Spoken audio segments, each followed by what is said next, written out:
But we begin at 5 with a severe weather alert. The rain continues in some areas, and so does the threat of flooding. Right now, we're keeping an eye on local rivers that could start overflowing if they haven't already. Thank you for joining us. I'm Shannon Heggie. And I'm Kayla Fish. Meanwhile, thousands of people are still without power. Let's look at some of the damage from today's storm so far. In East Providence, the facade was ripped off the front of the health tracks on Catamore Boulevard.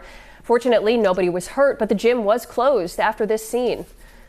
A new video out of Burrillville where a man, he's fishing right there in the street. Our photographer saw a lot of vehicles as well as a school bus driving through the floodwaters here, but apparently those floodwaters aren't too deep in this part of Harrisville. Drivers, though, should take caution. Meantime, down in Narragansett, the streets are flooding near the town beach. The waves have eased up a bit, but earlier today they were crashing hard against the hurricane barrier, which is designed to keep ocean water from getting onto land.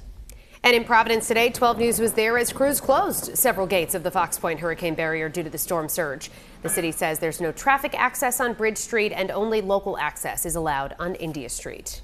We have team coverage for you. Kristen Burnell is standing by with the latest on power outages, and Alex Torres-Perez and Adriana Rosas Rivera have the latest on damage and flooding. But first, let's get right to Chief Meteorologist Tony Petrarca. Tony? Well, the worst of the storm over. The rain has moved out. 2 to 5 inches of flooding rain. Winds that were gusting anywhere from 50 to as high as 70 miles per hour. So even though the storm has moved out, local rivers and streams continue to rise, and that's quite common. And the runoff lingers long after the storms move away. You can clearly see on Doppler radar, well, it is all pushed off now to the north and east. And while we still have some gusty wind, it is nothing of the magnitude of what we had last night and earlier this morning. Now, the Doppler radar can leave a footprint as far as the estimation of how much rain has fallen, and especially along and north and west of the Route 95 corridor.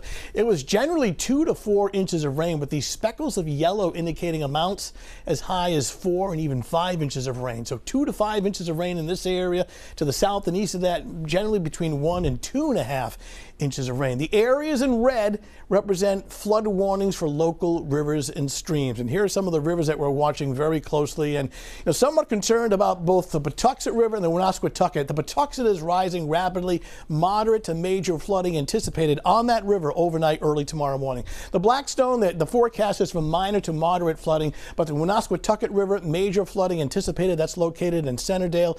The Wood River in Hope Valley, that's the southwest part of the state, moderate flooding anticipated long after the rain ends. The only wind advisory we have now is lingering out towards the Cape and the islands, and that is set to expire at 7 o'clock this evening. You can see that clearly the strongest winds are located there. So you're heading out this evening. It is dry, but some communities still have some standing water. The drains are slow to have the water recede because they're clogged up with leaves, but otherwise dry and clearing with diminishing wind and cooling temperatures. We'll get a closer look at the forecast, all the details coming up in a little bit. Tony, thank you. 12 News reporter Kristen Burnell joins us now live from Providence with more on the current power outages and flood damage in the city. Kristen? Kayla, right now over 21,000 people are currently without electricity at this hour, and several parts of the state are still dealing with some pretty intense flooding, including here in Providence at this plaza along Branch Ave. Right now, this parking lot is looking more like a river, as you can see. This after today's storm brought heavy rain and strong winds, with the bulk of it now behind us. Now, you may remember this isn't the first time this has happened at this particular plaza. After dealing with major flooding from a storm back in September of this year, when water made its way inside some of the businesses. Luckily, that has not been the case today, but several of these businesses are still dealing with the impacts from today's weather and had to close their doors for the day. Some of them still open, and we have seen several people actually run and drive through these massive puddles to get inside the stores. And as of right now, the state is also still dealing with scattered power outages. According to Rhode Island Energy's outage map, over 21,000 customers are still without electricity right now, with the most outages in Cumberland, Central Falls, Exeter, and Providence. But there are also thousands more without power in southeastern Massachusetts. Now, coming up tonight at 6, we'll actually hear from one of the businesses in this plaza that was impacted by the flooding today. Reporting live in Providence, Kristen Burnell, 12 News. Kristen, thank you. And our team coverage continues now with 12 News reporter Alex Torres-Perez, who's live in North Providence. Alex? Well, Shannon, like we've been mentioning, flooding is the big concern today. Right now, I'm standing near a reservoir that's already filled to the brim, and depending on that river runoff, it could actually overflow onto the road. However, right now, those roads are clear with a little bit of ponding on the side. However, some areas are already seeing flooding in their zones. I really wish I could be out there, but it's not safe, so I'm staying back. Nicole Schofield is a surfer with a passion for meteorology. So she stopped by Narragansett Beach to watch the waves. I've never seen it like this my whole life. She wasn't alone. Dozens of others gathered at around high tide, staring in awe and comparing the rough surf to Hurricane Sandy. It's just beautiful, but it's very, very dangerous. Wave after wave crashed onto the walls. Whoa! My feet are soaked. Water spilling and flooding the roads. We could probably surf to our home right now. Well, I'm trying for the past 45 minutes to get home because all the roads are blocked, so I have to go take a long way around to get to my house. Flooding also plaguing parts of northern Rhode Island. A 12 News viewer sending us this video of the water flooding her back porch and reaching her screen door. Many now having to shift their focus on cleanup just before the holidays. And hopefully there's enough Christmas lights in stock where I can go by and replenish everything I lost. And of course, if you're out driving, you'll want to make sure you take it easy. And if you come across a flooded road, remember, turn around, don't drown. Reporting live in North Providence, Alex Torres-Perez, 12 News. Alex, thank you. And our team coverage continues now with Adriana Rosas Rivera live in Providence. Adriana, how are things looking over there? Yeah, well, Kayla, we're on Westford Road on the east side of Providence, where part of this block remains without power, and that's partially because of two downed light poles. You can see one right behind us that is literally hanging on power lines. A messy Monday morning.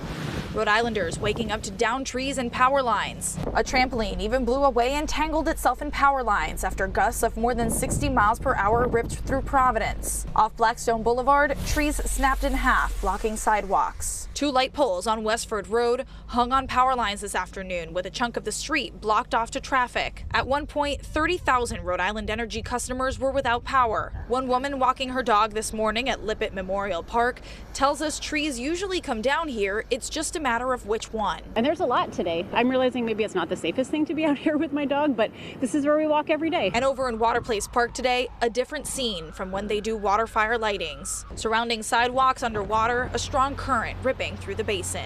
According to RIDOT Director Peter Alviti, 200 workers were out clearing the roads and drains today. They've done an effective job at keeping the drains open and the flooding down to a minimum. In East Providence, video shows the siding of the Health Tracks building falling off.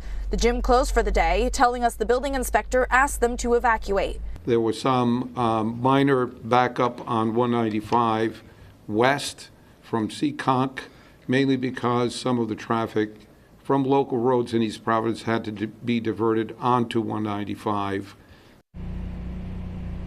And as you can see, this block pitch black because, again, it remains without power. Some houses have started to turn on the other side of the street, but as of right now, pretty dark out here. And remember, Rhode Island Energy says if you come across any downed power lines, don't go near them and report them to the proper authorities. That's the very latest now live in Providence. I'm Adriana Rosas Rivera, 12 News. Thank you, Adriana. And the Swansea Fire Department's working to figure out if two house fires that broke out at the same time are weather related. This was the scene on Mount Fair Circle this morning. Fire crews got a call for a house fire, and when they got there, they noticed smoke also coming from the neighbor's house. We're told there were flames in both attics and that an electrical issue may have started both of the fires, but investigators are still working to confirm that. The chief tells us conditions inside one of the homes made it harder to put out the flames. It was challenging as there were hoarding conditions in one of the homes. The firefighters did an excellent job getting into those spaces under very, very difficult conditions.